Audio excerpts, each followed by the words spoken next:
Bonjour à tous, bienvenue dans Pitch Startup Lyon, votre rendez-vous à la découverte des jeunes pépites lyonnaises. Mon invité aujourd'hui, Maëlle Bacot, cofondatrice et présidente de Lianeli, la plateforme numérique d'aide au dépistage personnalisé. Maëlle, bonjour. Bonjour, merci Donc, de me recevoir. donc Lianeli lance sa plateforme de prévention médicale, un outil innovant qui passe au crible une vingtaine de pathologies en moins de 7 minutes. Racontez-nous un petit peu comment cela fonctionne. Lianeli, effectivement, c'est une plateforme web qui permet d'identifier et planifier les dépistages de plusieurs pathologies en moins de 10 minutes et sur des pathologies qui sont cancéreuses et non cancéreuses.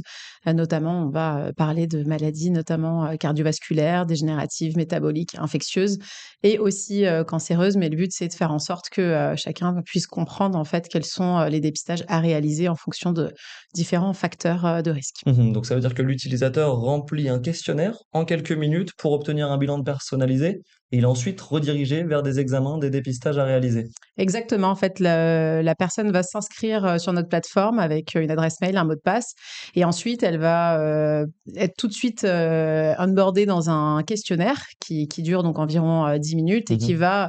va, questionner cette personne sur ses antécédents médicaux, ses antécédents familiaux, son hygiène de vie, sa vie sexuelle, les drogues, les addictions.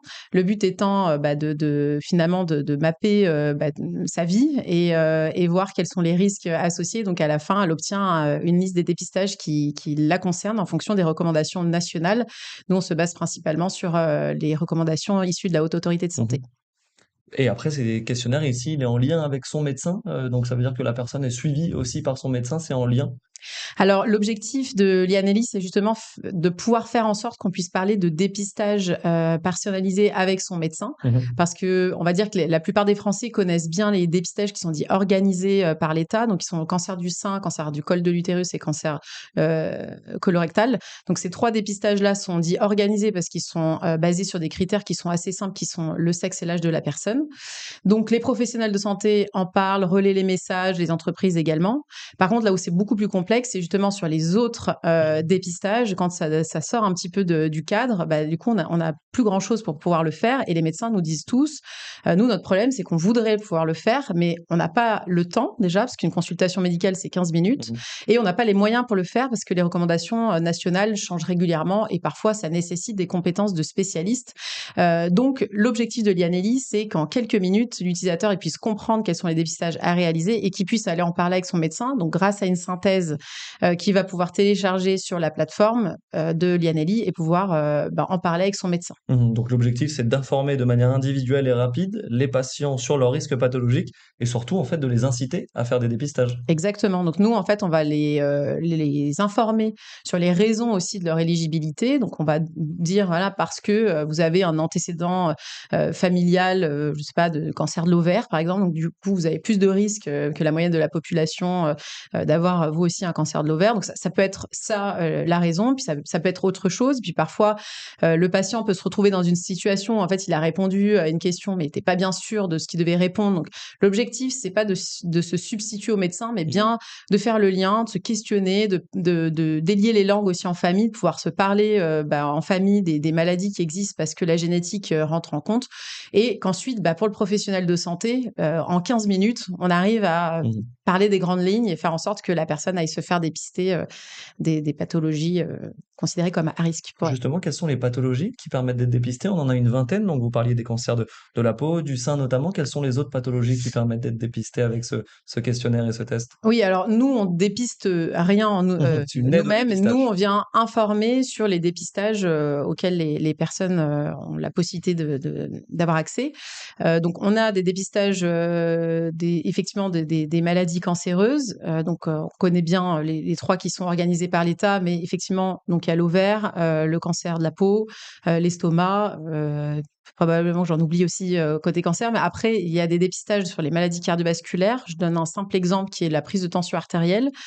C'est un acte très simple qu'on peut aller faire avec n'importe quel professionnel de santé, voire même dans une pharmacie, et ça peut sauver une vie. Donc, Mmh. ça peut être ça. Ça peut être des dépistages du diabète, cholestérol, ostéoporose, des troubles du sommeil. Donc, en fait, on va passer. Enfin, il y a plusieurs dépistages. Je ne vais pas vous donner les 20, Mmh. mais en tout cas, voilà, il y en a un certain nombre. Et vous avez monté cette société avec 3 associés, dont 2 médecins oncologues des HCL, Julien Perron et Denis Maillet. Comment est-ce que cette idée, elle est venue? Comment Lianelli s'est montée finalement il y a quelques mois? Alors, en fait, c'est né d'une rencontre effectivement avec, Denis et Julien. On s'est rencontrés, en fait, ils m'ont expliqué, leur quotidien en tant que médecin cancérologue. Ils m'ont dit: «Bah, nous, en fait, notre quotidien, c'est de recevoir des patients qui sont atteints de cancer et la question qui revient souvent, c'est: "Est-ce que j'aurais pu savoir avant que j'avais un risque de développer, une maladie?"» Et en fait, ils étaient un peu désarmés parce qu'ils m'ont dit: «Mais en fait, il existe des recommandations nationales. Pourquoi les patients n'ont pas accès, en fait, à cette information-là?»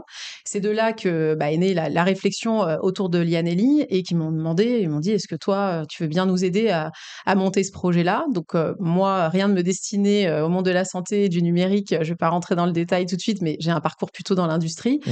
Mais ça m'a fait écho, bah, déjà parce que je cherchais à entreprendre, mais aussi parce que dans ma vie personnelle, je venais de perdre un proche d'une maladie qui avait été dépistée trop tard. Donc, voilà, on va dire que c'est né d'une rencontre, qui arrivait au bon moment et du coup, on a décidé de s'associer pour, monter ce projet-là. Une période d'incubation, d'abord auprès de Pulsalis, du Hachette, notamment. Et puis la plateforme a été expérimentée en octobre par 80 agents de la métropole de Lyon. Une phase de test clé, pour la société. Comment cette opportunité elle a eu lieu, à l'automne dernier? Oui, on a eu, une énorme chance d'être accompagnés par la métropole de Lyon, qui nous a un peu, pris sous leurs ailes, pour faire en sorte de promouvoir, Lianelli et qui s'est porté, volontaire pour pouvoir tester la première plateforme. Donc on avait, mis en place, l'année dernière, donc il y a 1 an. On avait un algorithme, on avait ce qu'on appelle dans le jargon un MVP, donc un minimum valuable product et l'objectif, c'était de comprendre quelles étaient les fonctionnalités qui plaisaient, celles donc qu'il fallait garder, celles qu'il fallait supprimer, celles qu'il fallait ajouter. Et puis, on avait besoin aussi de recueillir finalement le comportement des utilisateurs salariés, parce qu'on se questionnait de savoir est-ce que l'entreprise est notre cible et donc on se disait est-ce que vraiment les agents de la métropole vont se connecter, combien vont se connecter, combien vont être intéressés par le projet et donc ça nous a permis de mesurer un certain nombre de choses, notamment bah, le nombre d'agents finalement qui se Mmh. sont connectés, mais également le nombre de personnes qui ont été voir un médecin par la suite, qui ont pris rendez-vous avec un médecin. Ça nous a permis également de calculer bah, le temps de complétion du questionnaire, parce qu'on n'avait pas cette donnée là. Donc, c'est là où on a eu les 7 minutes en moyenne. Donc, voilà, on a pu mesurer un certain nombre de choses qui nous ont fortement aidés par la suite Mmh. et arriver à la plateforme actuelle. On parlait de cette cible salariée, justement, les clients, de la start-up aujourd'hui, ce sont des entreprises, ce sont des mutuelles, des professionnels de santé? Qui est-ce que vous visez finalement avec Yaneli? Exactement, les 3 que vous avez cités. Donc effectivement, le premier acteur, ce sont les entreprises pour faire de la prévention près des salariés. Le deuxième acteur, donc mutuelles, assureurs santé, qui ont aussi pour mission de faire de la prévention. Et puis le troisième, ce sont les CPTS, qui sont des communautés professionnelles territoriales de santé. Donc c'est les professionnels de santé qui mettent à disposition des habitants, de leur commune pour promouvoir, la prévention, au niveau des territoires. Avec l'objectif de toucher autour de 70 000 personnes d'ici la fin de l'année 2024, c'est un bel objectif? Exactement, c'est ce qu'on s'est fixé, en tout cas avoir un maximum de monde, qui puisse bénéficier de Lianelli donc ça c'est en route, avec les équipes, on travaille pour ça. Et donc Yaneli qui pourrait devenir l'outil référence en matière de prévention, de dépistage, par quoi ça doit passer finalement? Quelles sont les futures ambitions de la société dans les mois à venir? Bah, les ambitions donc bah, effectivement, il y a le nombre de connexions et le nombre de personnes, qui peuvent, accéder, du coup à Lianelli et puis, après les prochaines ambitions, là, ça va être prochainement de lever des fonds. Parce que du coup, on voudrait accélérer, très fort et pour ça, bah, du coup, ça demande, des ressources, aussi financières, même si on a été accompagnés jusque-là par différents acteurs, La région, la BPI notamment, d'autres exactement. business angels à autour de 200 000 euros pour lancer la plateforme? Un petit peu plus, oui, mais on n'est pas très loin donc là, pour accélérer, un petit peu plus loin, on a besoin de fonds. Alors ce sera probablement sur 2025. Mmh. Voilà. Très bien. Merci beaucoup Maëlle pour ces précisions. L'actualité de Lianeli est à retrouver dans le prochain numéro Lyon Décideur, sur notre site lyondécideur.com et nos réseaux sociaux LinkedIn, X et Instagram. Quant à nous, on se retrouve le mois prochain pour une nouvelle émission. À très vite dans Pitch.